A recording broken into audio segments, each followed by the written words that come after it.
The Cowboys' salary cap situation is finally crystal clear.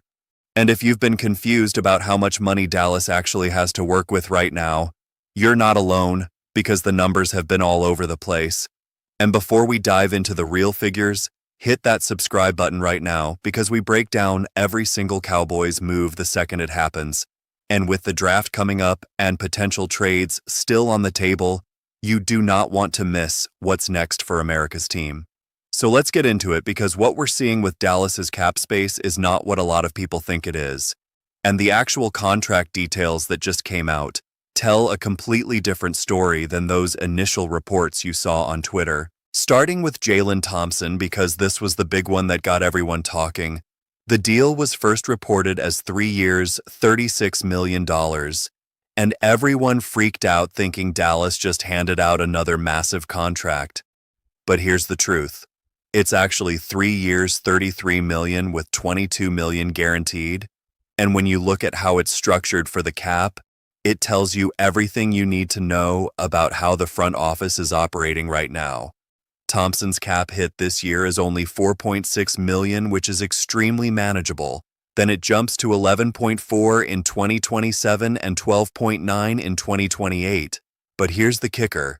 There are void years baked into this thing, which means if they want to move on after 2027, they can save over $7 million and only eat a $3.8 million dead cap charge in 2029. What does that tell you? It tells you this is really a 2-year, $22 million prove-it deal disguised as a longer contract. And that's smart team building, because you're not locking yourself into disaster if it doesn't work out. Now let's talk Sam Williams, because this one is fascinating. Reported as 1 year, $3 million, but it's actually 1 year, $2.5 million with only $2 million guaranteed. And the way this is set up, Williams is basically making the team, but he's not killing the cap at all. This is a low-risk flyer on a guy who showed flashes before the injury, and if he contributes, it's a massive win, and if he doesn't, you're not buried financially. Then we've got PJ Locke, and this is where things get interesting, because the initial report said 1 year, $4 million, but it can actually get up to $5 million with incentives. $3.5 million is fully guaranteed, which includes a $1.5 million signing bonus plus $2 million in guaranteed base salary. And that tells you Dallas sees Locke as a legitimate backup option, not just a camp arm. The cap hit is slightly lower than the max value because of per-game roster bonuses that might not all get earned. So if Locke doesn't play every single game, some of that money won't count against the cap, but it's still a real commitment to stabilizing the quarterback room behind Dak. And that matters more than people realize, because if Dak goes down for even 2 games, you need someone who can manage the offense and not lose you the division. Otito Ogbonnia is another 1-year deal at $2.75 million, but reports say only the signing bonus is guaranteed, with no guaranteed base salary, which means he's not a lock to make the roster. And that's a theme you're going to see with some of these signings. Dallas is bringing in competition, but they're not handing out guaranteed spots to everyone. Sam Howell got 1 year, $2.5 million fully guaranteed, so he is definitely making this team.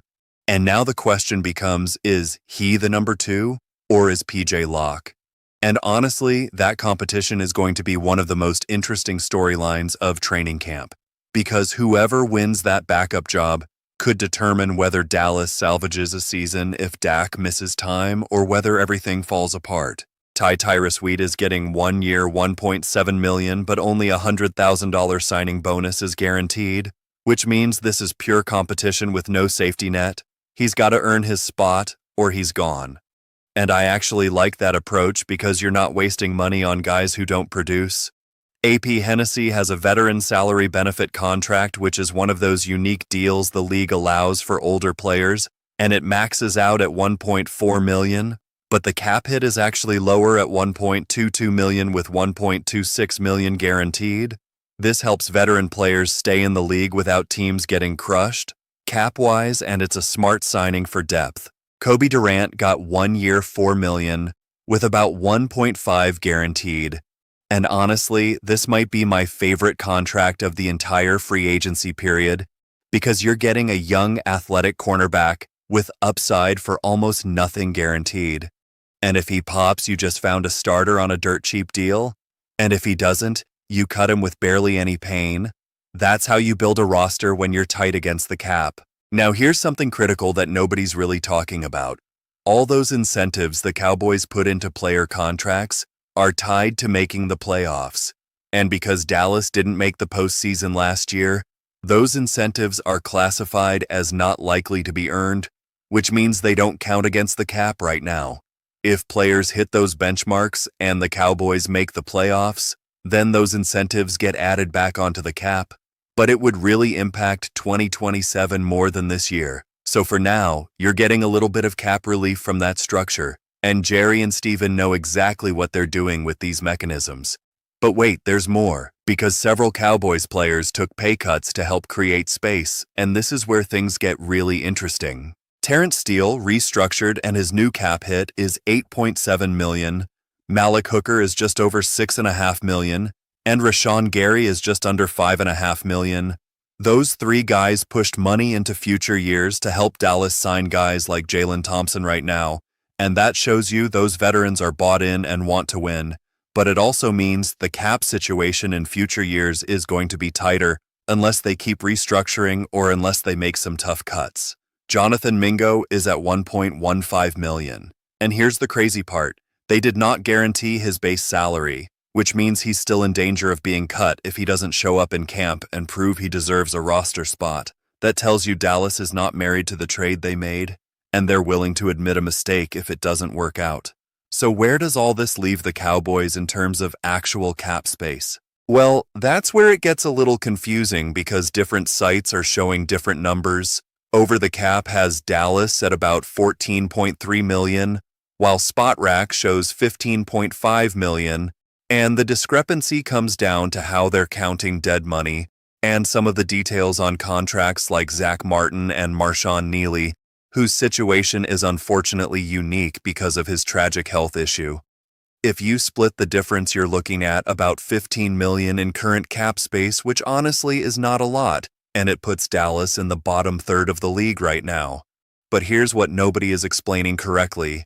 That $15 million figure does not account for the rookie draft pool that Dallas needs to set aside. And this is critical because the Cowboys have 2 first-round picks this year, which means their rookie pool is going to be way higher than normal. The total rookie pool is about $14 million, with the first-round pick at number 12, costing around $4.5 million in year 1 cap hit, and the other first-rounder costing about $3.6 million. Then the day 2 and day 3 picks are much cheaper, ranging from $1.2 million down to under $1 million each. Jerry Jones even said this at the Combine, and I remember hearing it and thinking, oh no, here we go. He said, by having 2 number 1s, you're going to spend more than you normally do in the draft, even though you don't have a second rounder? And he's absolutely right, because those 2 first-round picks are going to eat up over $8 million in cap space in year 1 alone. Now here's the thing, only the top 51 contracts count during the offseason, so those late-round picks might not even hit the cap until the season starts, which means the real rookie pool cost before training camp is closer to $7 or $8 million, not the full 14. So if you take that $15 million in current space and subtract $7 or $8 million for rookies, you're left with about $7 to $8 million in effective cap space to work with right now, and that's not much room to operate. So does that mean the Cowboys are done making moves? Not even close. And this is where it gets exciting. If Dallas wanted to, they could create a ton of cap space by restructuring existing contracts, and here's how much space they could open up if they went all in. A CeeDee Lamb extension could save up to $20.8 million against this year's cap by converting salary into a signing bonus and spreading it out over multiple years. I think the realistic number is closer to $15 million in savings, but even that would be massive. They haven't touched Micah Parsons' contract yet, and I'm reading that as a sign they want to extend him this offseason. A Micah extension could save up to $15.5 million on the cap, and locking him up long-term is absolutely critical, because you cannot let a generational defensive player walk. Brandon Aubrey could get extended and save up to $3.7 million, which sounds small, but every dollar matters when you're this tight. They could also extend Daron Bland or Jake Ferguson, but the vibe I'm getting is they're probably not going to go that route right now, and they're just going to let those guys play out their current deals and see what happens. Still, if you add up all the potential restructures and extensions, you're talking about $50 million in cap space that could be created if the Cowboys wanted to go aggressive. Are they going to do that? Probably not all of it, but I could see them doing one or two of those moves, especially the CD and Micah extensions, because those guys are the foundation of this team, and you have to pay your stars. The question is, do they use that extra space to make a trade for a linebacker? Because that is still the biggest hole on this roster? Or do they roll the money over into 2027 and set themselves up for a bigger offseason next year? Linebacker is a massive concern right now because outside of DeMarvion Overshown, who do you trust at that position? And if you're going to compete in the NFC, you need to be able to stop the run and cover tight ends. And right now, Dallas is not built to do that consistently. One report suggested the Cowboys could still be in the mix for a veteran linebacker trade, but we'll see if that actually happens or if it's just smoke. The good news is, the 2027 cap situation is actually really clean right now. There's almost no dead money on the books next year, which is rare for Dallas and means they have flexibility to make big moves if they want to. Obviously, that dead money number will go up a little bit because of undrafted free agents who don't make the team and other small moves, but the overall health of the cap is way better than it's been in years, and that's because they didn't go crazy in free agency this year, handing out massive deals. The only real big free agents Dallas has next year are Brandon Aubrey and Tyler Biadasz. Oh wait, Biadasz already left, but you get the point. The core of this team is locked up, and if they restructure CD and Dak next year, they could go from almost zero cap space to $50 million just like that, which gives them the ability to be players in free agency again if they want to be. So what does all this mean for the Cowboys heading into the draft and the season?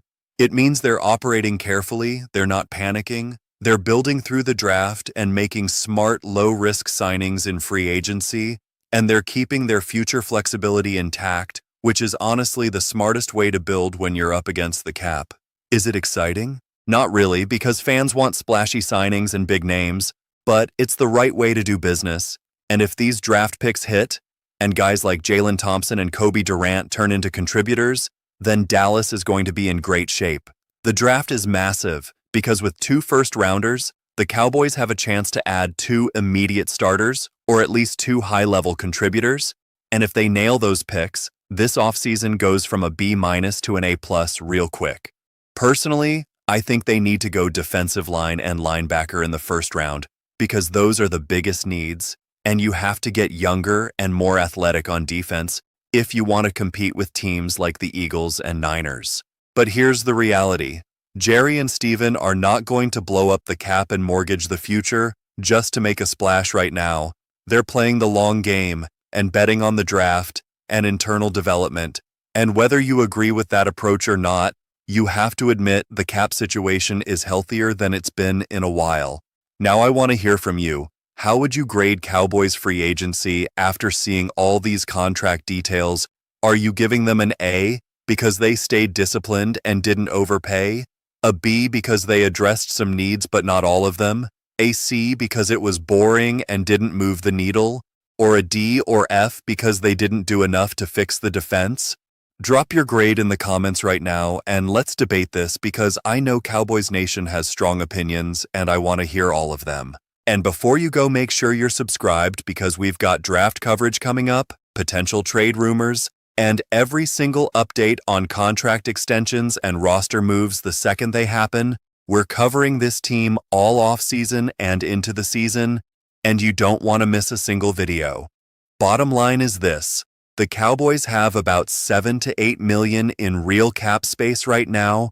After accounting for the draft picks, they could create up to $50 million more if they extend CD and Micah and restructure a few other guys. And the 2027 outlook is actually really strong, which means this isn't a team in cap hell. It's a team that's managing resources carefully and setting up for sustained success if they hit on their draft picks. Whether that's enough to win a Super Bowl, we'll find out. But the foundation is there, and the financial flexibility is coming. And if you're a Cowboys fan, you should feel pretty good about where things are headed, even if this offseason wasn't flashy. So let me know what you think. Would you rather the Cowboys go all in right now and restructure everyone to create space for a big trade?